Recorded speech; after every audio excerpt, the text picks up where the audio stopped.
Guys, welcome to another episode of Roadrunners Unfiltered. I'm excited about the show today. We got a lot to discuss. I'm going to give you guys my season expectations and where I think the Roadrunners will finish and what's most important to me for this season. I'm also going to talk a little bit more about the AD situation, is if she's doing her job, what her job actually is, what should she be doing, what should she be focusing on. The reason I'm going to jump back into that because all of the feedback, the comments, and questions that have been coming in to me have been surrounding that situation. So we'll go into that. We'll cover more stuff too, and we're also going to give away 2 tickets to the UTSA versus Texas State game. So hang around from that and see if you got picked.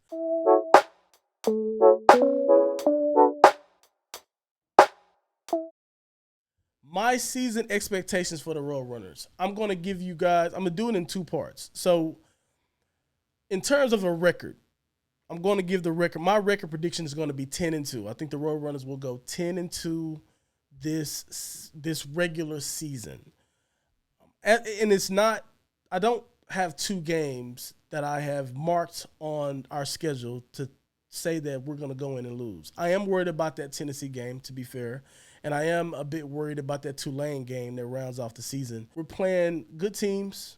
We are going to possibly be in situations where we sleep on teams and things like that. There's so much parity in football. It's so hard to make these picks about who's going to win what. You just never know what team wakes up on the right side of the bed that morning. So I'll give us a little bit of room for error, but I'm hoping that 10-2, however it comes, still earns us a conference title. I think that's going to be important, or puts us in a title game. So that'll be good if we can get that. I think that's obviously a plus. Coming in the first season and winning the AAC title would be huge, but not the end all be all for me. If that doesn't happen, I'm not going to cry about it at all. The thing I am most worried about, or the thing, not necessarily worried about, but the thing that I want the most out of this season is a bowl victory. Yeah, I want a bowl victory this year. That's what I want.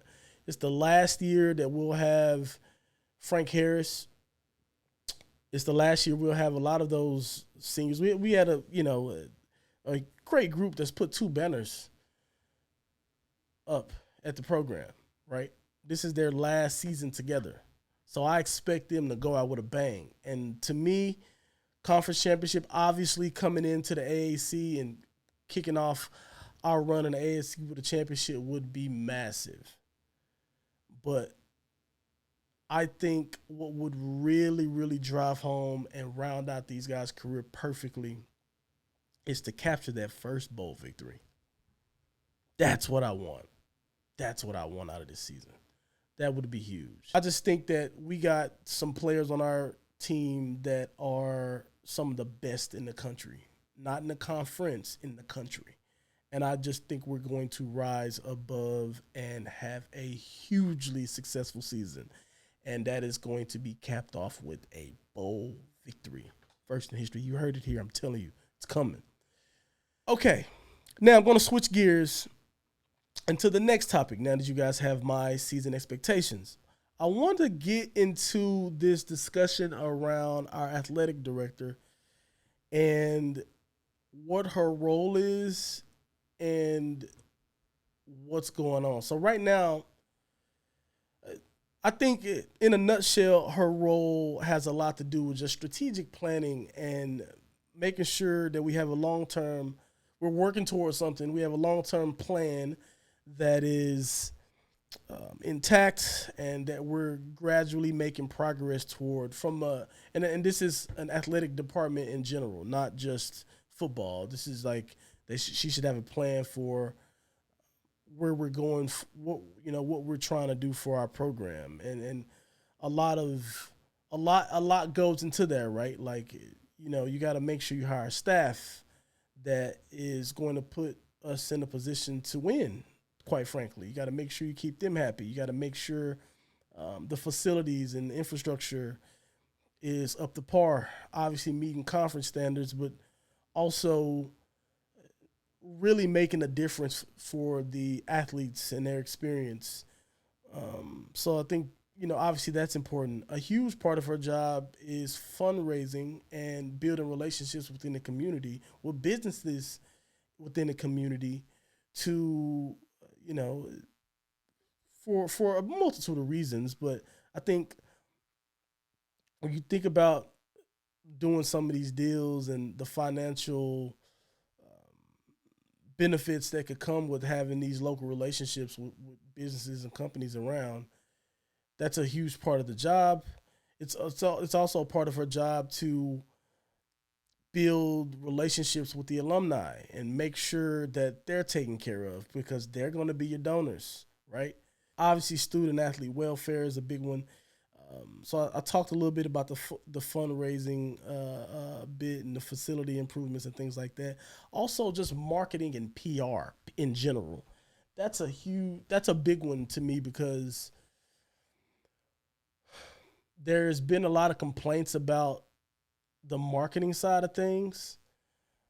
And yeah, it's not great. It's not a great look, especially going into a season where we have so much momentum, so much talent, not just on the field, but the folks calling the shots, right? You don't want to piss those people off either. You don't want to piss them off. No. You can't even piss off the players nowadays because you got the transfer portal thing, right? And we want to keep good players. We don't want Kavorian Barnes leaving because, you know, because we're lacking in some of these areas where I don't think we should be lacking, to be fair. And what you're starting to see on Twitter, or not even starting to see, actually, I just really started talking about it, but what we've been seeing on Twitter for probably the last year has been I would say people giving their honest thoughts to her performance. That's just what it is. I think I've seen some people trying to call it a smear campaign and things like that. I don't necessarily know if I buy that.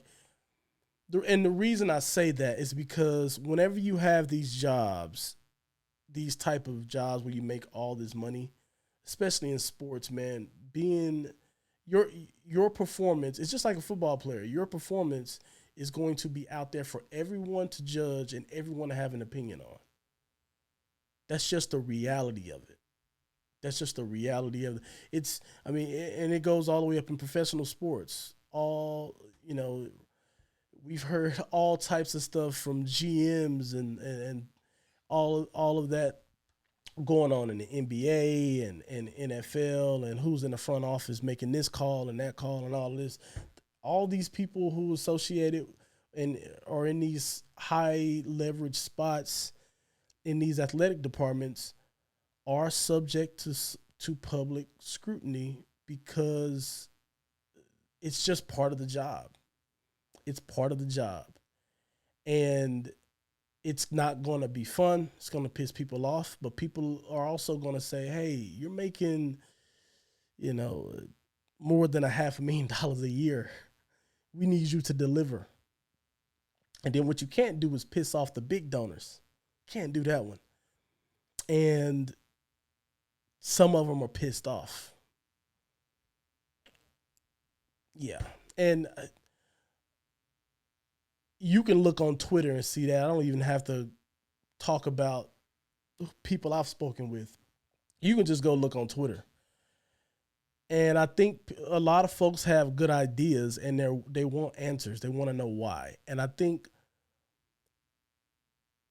at some point, and like obviously look, like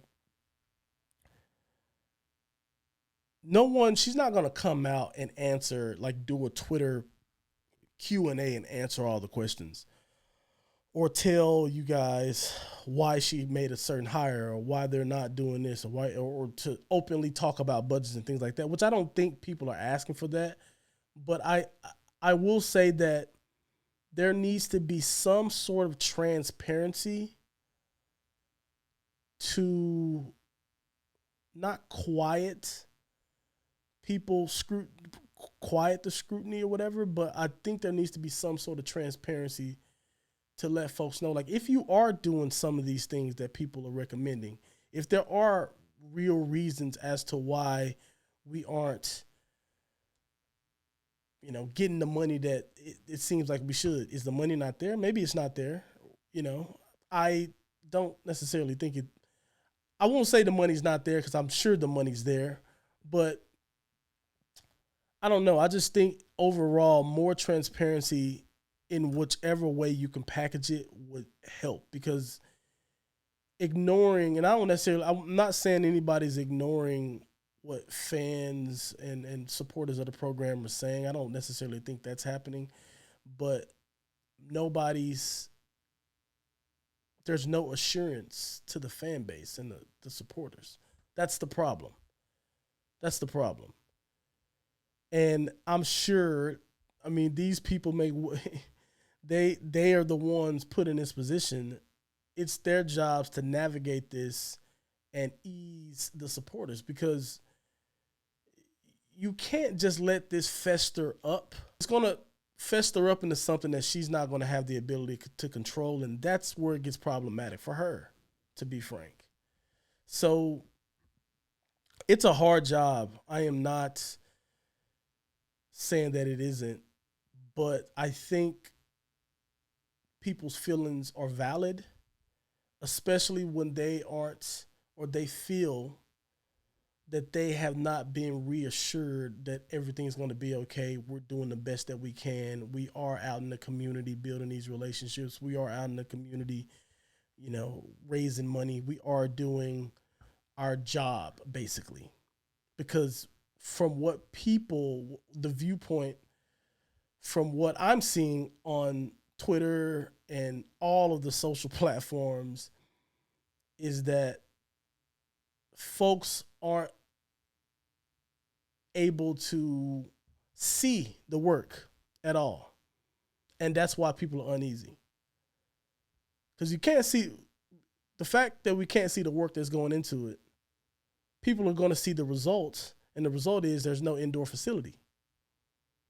That's been talked about for a while. We don't have an indoor facility, and if you go look at every freaking high school, they have indoor facilities here in Texas. Hell, even my high school back in East Texas, we got country East Texas. We ain't got no money out there.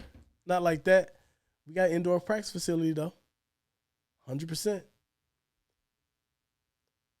So I don't know what needs to happen. I just think that a little bit more transparency could ease the minds of the supporters of the program right now. That's all I think.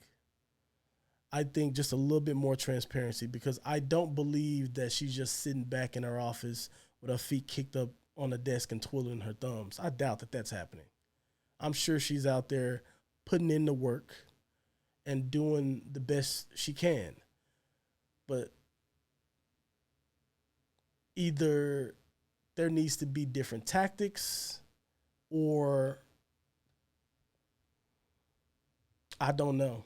Something just has to fall. Something just has to happen, because if not, we are going to, if things continue on the way that they're continuing, I feel like we're going to lose some of the momentum with our team sports, which a lot of them are doing well right now. Obviously, some aren't up to the level, but a lot of them are doing well. Football is doing great, and when football is doing great, it uplifts other programs as well.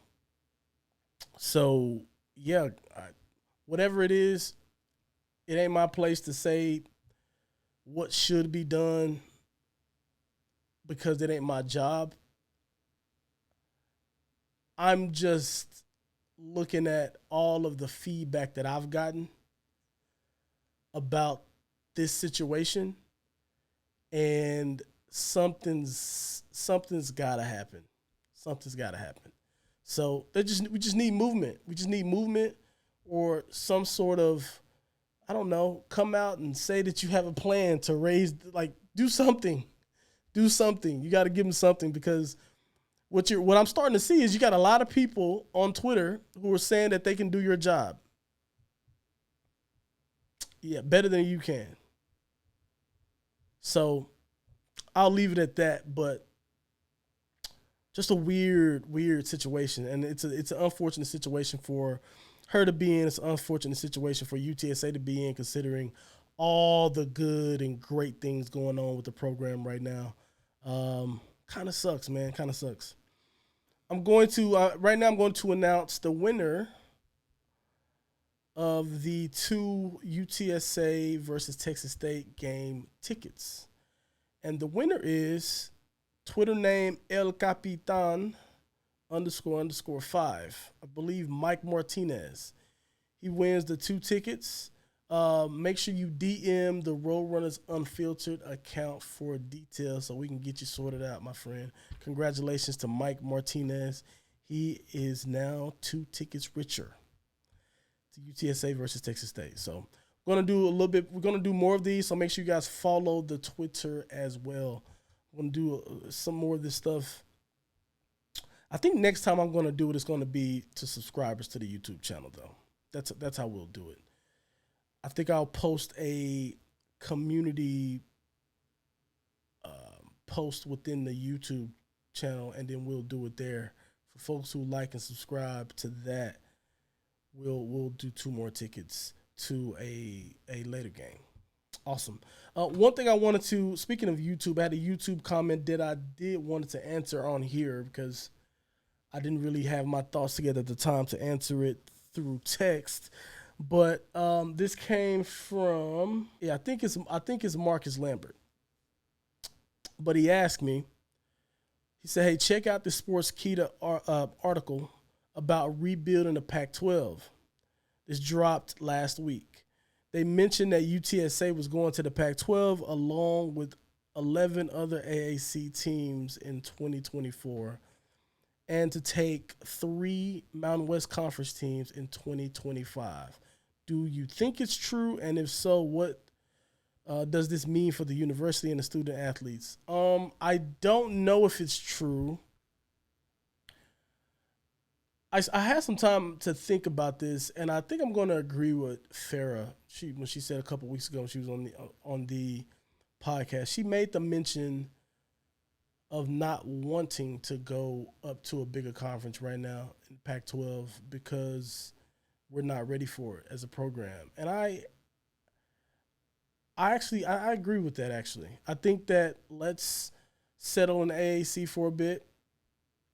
If the opportunity presents itself, and we're ready for it, sure. But maybe we should settle in the AAC for a bit, especially with some of the issues that I just talked about still happening. We shouldn't be going into another a bigger conference that will be a bit more competitive with that hanging over our heads. Can't do it. And I hate to go back to this, though, but like us having this problem, I don't know if I want to call it a problem, but this issue with the AD right now that everybody seems to have puts a damper on progress and the path forward. It just taints it a little bit. So like that's why it's so important to get these things sorted. I will get into U of H a little bit deeper on the next episode next week. Once again, guys, make sure you guys like and subscribe to the channel. Like I said, we're really close to our goal. I really appreciate you guys if you help us get there. And with that being said, I am signing off. I really appreciate you guys for being with me and watching this show. See ya.